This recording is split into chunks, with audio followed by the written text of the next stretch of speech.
Welcome to the future of Israel and the Jewish people. This is our research program about the Jewish history and the Jewish scriptures. We're going through the book of Genesis right now, continuing with the call of Abram, who eventually becomes called Abraham, one of the greatest men in the Hebrew scriptures, a man of faith. So, with that in mind, let's turn over where we left off last week. Abram had just rescued his nephew Lot, who was living down near Sodom and Gomorrah. And Sodom and Gomorrah had not been destroyed yet. He basically, I guess, goes back there with all his possessions, and his uncle stays more in the middle of the country. And but at the end of the battle, which is very interesting, when the king offers him all the possessions, the bounty from the war, he refuses it. He says, just take care of my men, whatever they want they can have. I don't want you to think that I became rich because of you. He was already rich. And so he tells the 5 kings they can have their people back, they can have their possessions back, just allow my men what they eat and what they are taking for their effort. But then, and you see, when you do the right thing and you sow the right thing into your life by not taking advantage of people, there's a priest that shows up, and it's called Mount Izadek, the king of Salem. Salem means peace, right? Brought out bread and wine. Okay, well, we know that the Passover has bread and wine. It's unleavened bread at the Passover. We know at the end of our Shabbats, we always have a piece of bread with wine. Very significant, okay? For Gentile believers, they know more about it. They call it their communion. So, he was a priest of God Most High. Now, what's very interesting is there's no ancestorship to do with him at all. The Jews always recorded who the father was, who the sons were. There's none of that throughout the Bible, okay? So it's like God sent pre-incarnation of the Messiah, his high priest. Gentiles might want to say more like his son, to appear supernaturally, okay, to minister to Abram, okay? The blessing of Abraham. And this is what he says when he serves this communion, okay, or whatever you want to refer to it at. Blessed be Abram, my God Most High, creator of heaven and earth. Blessed be God's Most High, who delivered your enemies into your hands. So he's reminding Abraham that it was God, your God, that allowed you to have this victory. That's why it's very important to stay connected to God. When he lifts his hand, look out, your enemies are going to come in like a flood. When his hand of protection is over you, it's impossible, okay, to deal with you.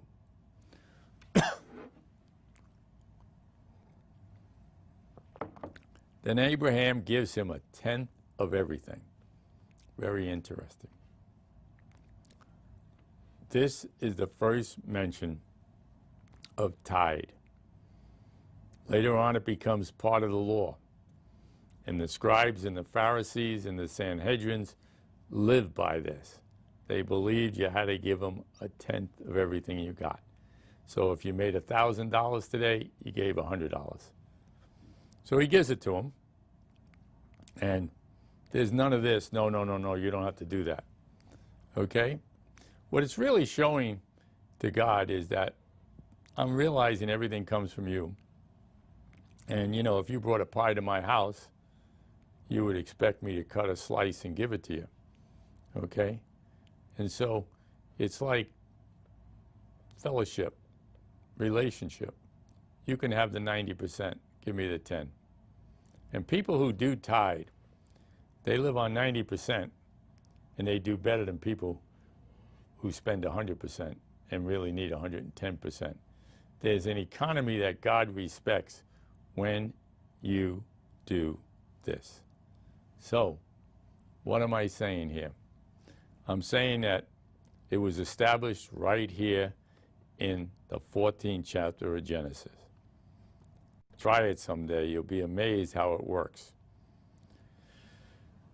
So the king of Sodom said to Abram, give me the people and you keep the goods for yourself. But Abram said to the king of Sodom, I have raised up my hand to the Lord, God Most High,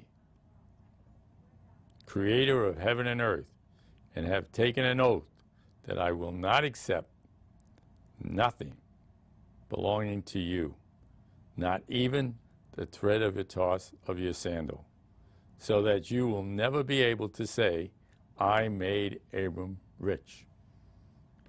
I will accept nothing but what my men have eaten and the share that belongs to the men who went in with me.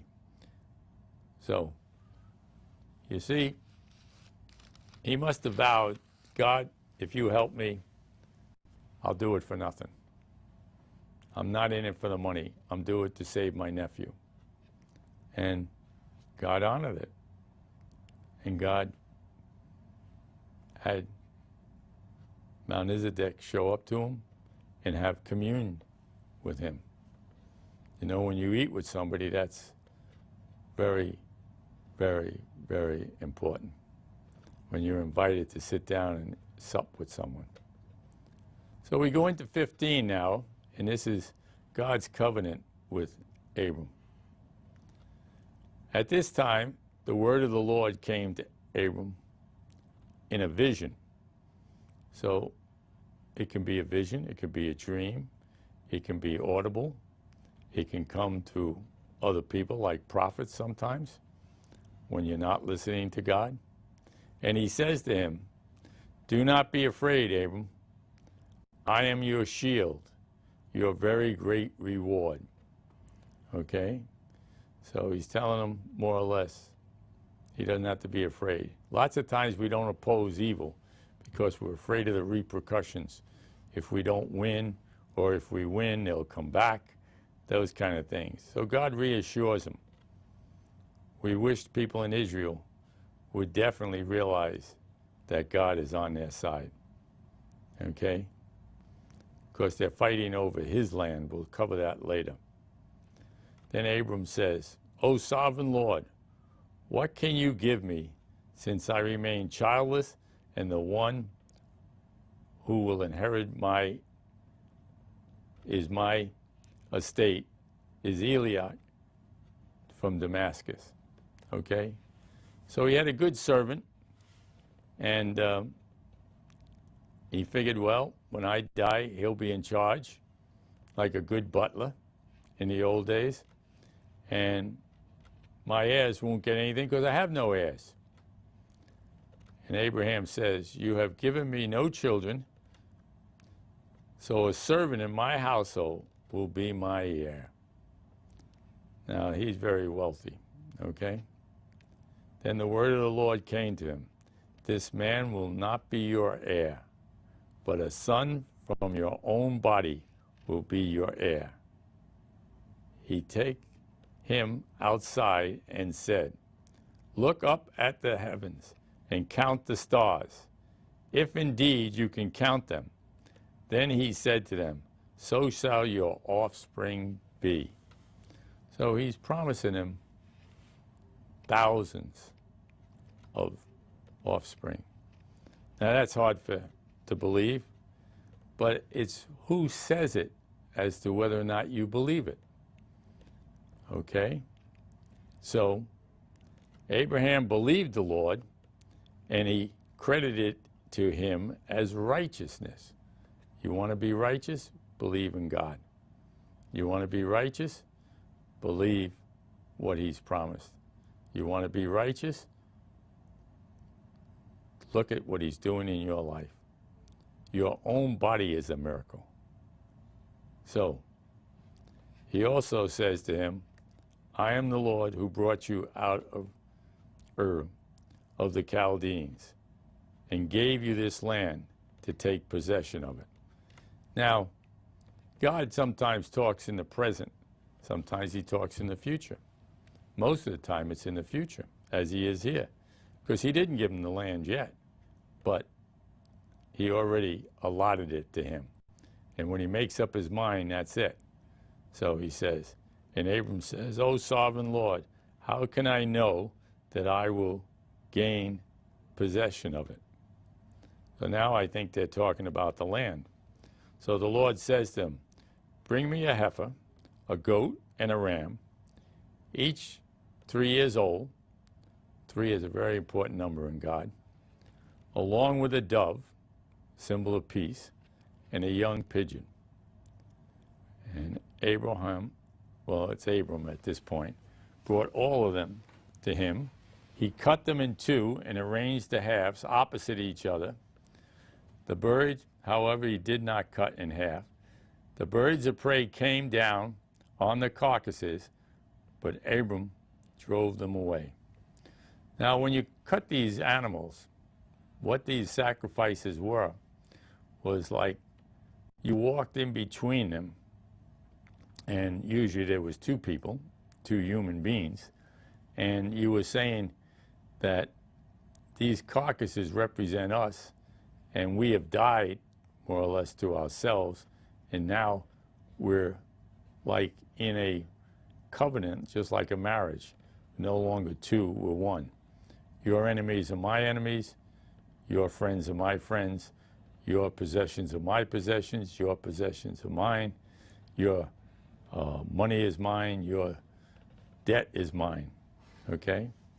So he puts them out there, and as the sun was setting, Abraham fell into a deep sleep, and a thick and darkness came over him.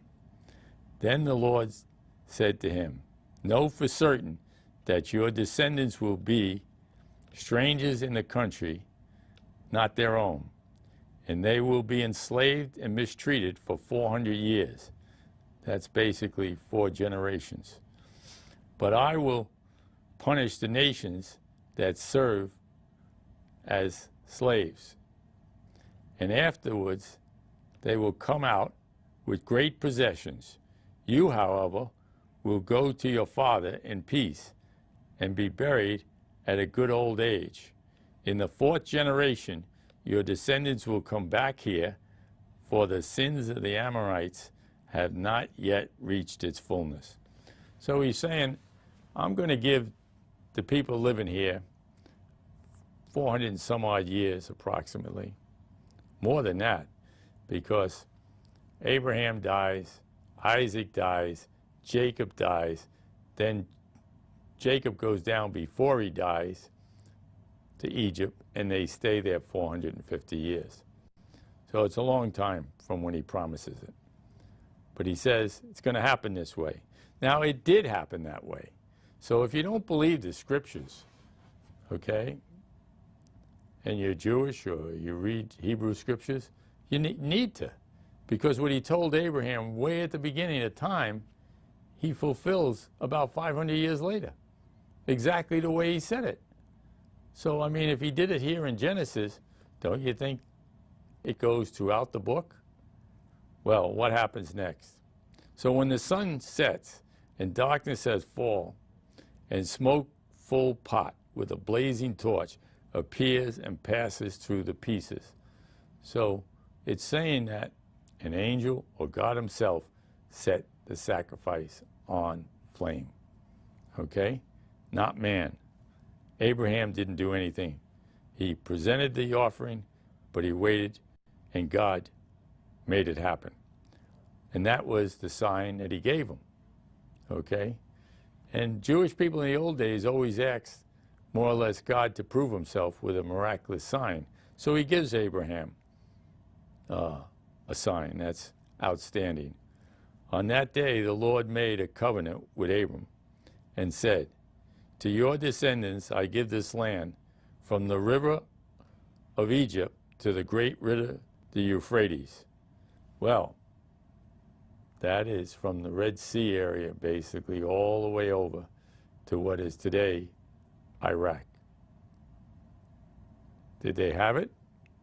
Well, I guess you could say that when Solomon was in his kingdom, it probably ran pretty much into that realm. So anyway, that's what happens.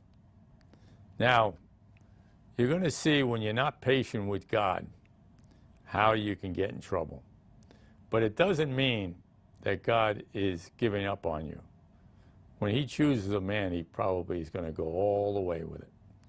And I know some religious people will say, well, you know, he's got a problem and he can't be used by God.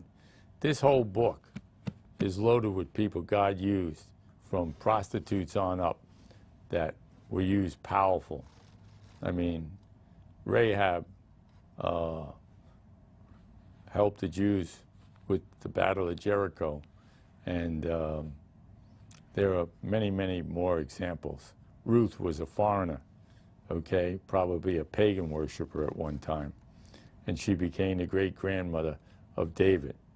All of the women in David's lineage weren't the ladies of ladies.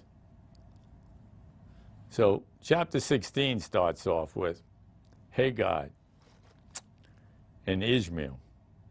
Now what happens here? Sarah gets a little nervous, and she says, okay, well, we're going to have a child. That's good, Abraham.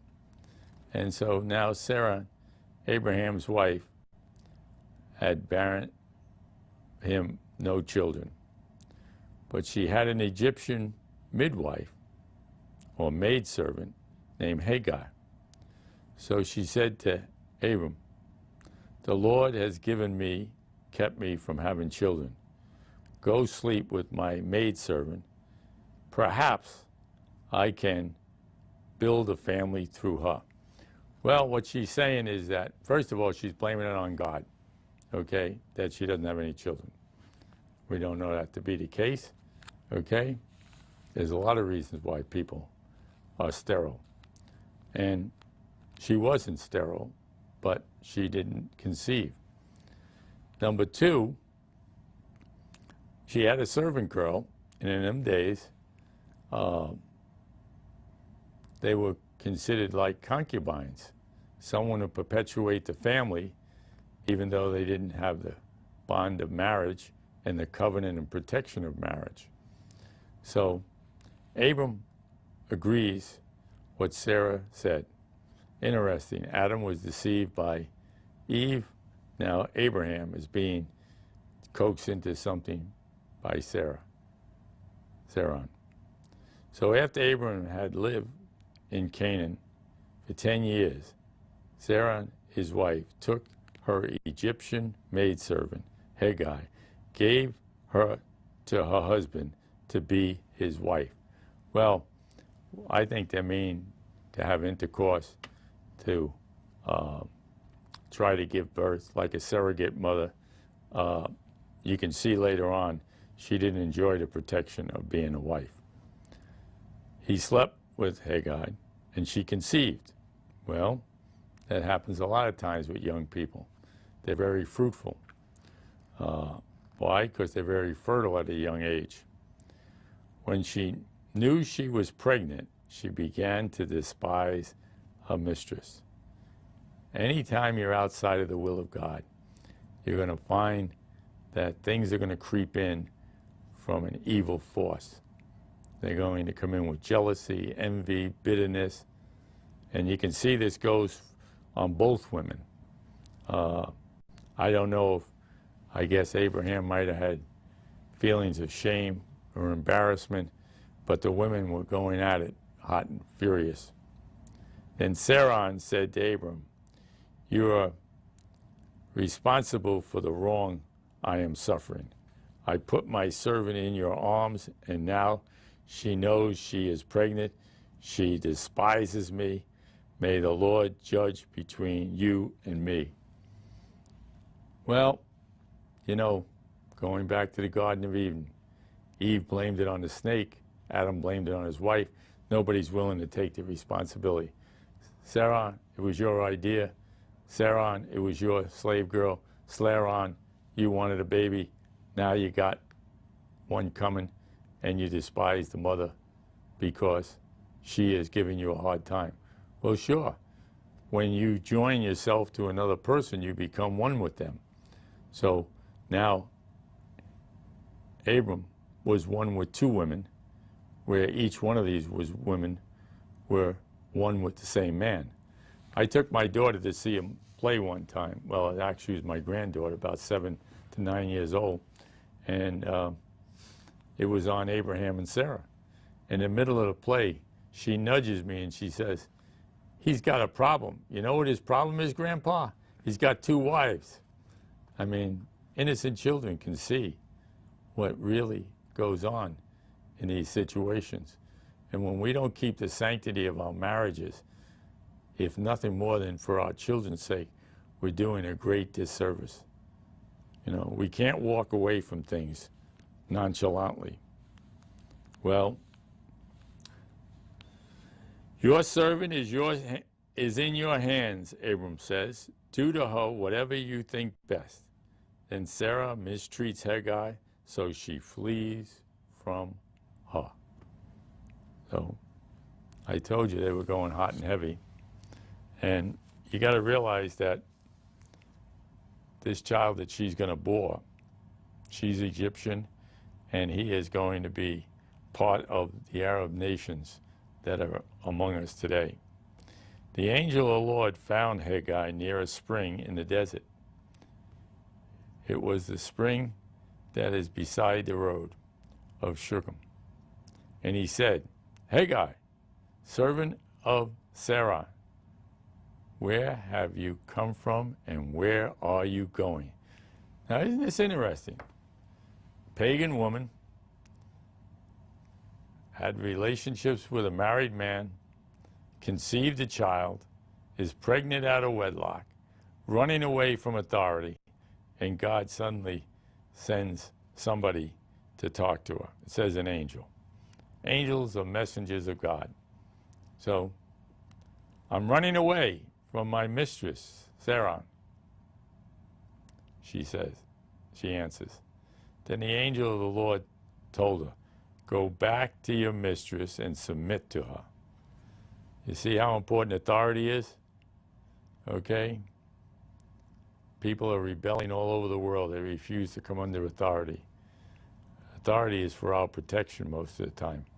Sure, there are misguided leaders, but you can't have a world without authority. It would just be chaotic. The angel added, "I will increase your descendants, that they will be too numerous to count." Well, try to count the Arabs in the world. The angel of the Lord also said to her, "You are now a child, and you will have a son. You will name him Ishmael, for the Lord has heard your misery.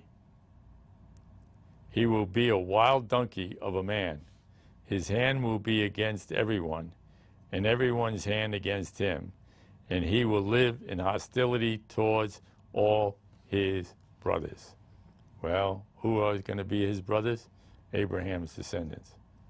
Do you see how this is playing out in the world? Okay? You make a mistake, and it's around forever. Verse 13 says, "So give this name," she gave this name to the Lord who spoke to her. "You are the God who sees me." For she said, "I have now seen the one who sees me." That is why the well was called Beer Lim Ra. It is still there today. So Hagar bore Abram a son, and Abram gave him the name of Ishmael. to the son she bore. Abraham was 86 years old when Hagar bore him Ishmael. So, if he was 86, boy was conceived when he was 85. Now, his body was, we could say, dead. His wife's womb was dead. This young girl's was alive inside. Somehow or another, he impregnated her. The seed was live. Seed is very interesting. You've got to do something to kill it, okay? Even human seed. Too much heat, disease, radiation. But, you know, people who want to save seed can even do that in today's modern science. So, is it Abram's son? Definitely. Okay? Born out of wedlock? Definitely. Is it going to be a problem for him, just like Lot? Definitely. So, well, we're going to see the next time we read, and it'll be next week. It'll be a covenant of circumcision. We'll understand fully what that is, that it's a blood covenant, and between the men of Israel and God. Without the shedding of blood, there's no forgiveness of sin. And if you missed our show last week, please go on our website, thefutureofisrael.org, and you can click on any one of the shows. They should be titled. You can catch us on YouTube. This channel here at 192 has their own website. If you need more help with anything, please email us at info@thefutureofisrael.org. So, I hope you had a good evening tonight on this show. Most of our shows are shown in the evening. We'll be back next week. Please, by all means, read through these scriptures. If you do nothing else, read through the book of Genesis, because it is powerful. So, with that, I just wish you peace beyond all understanding, and be back next week. And so,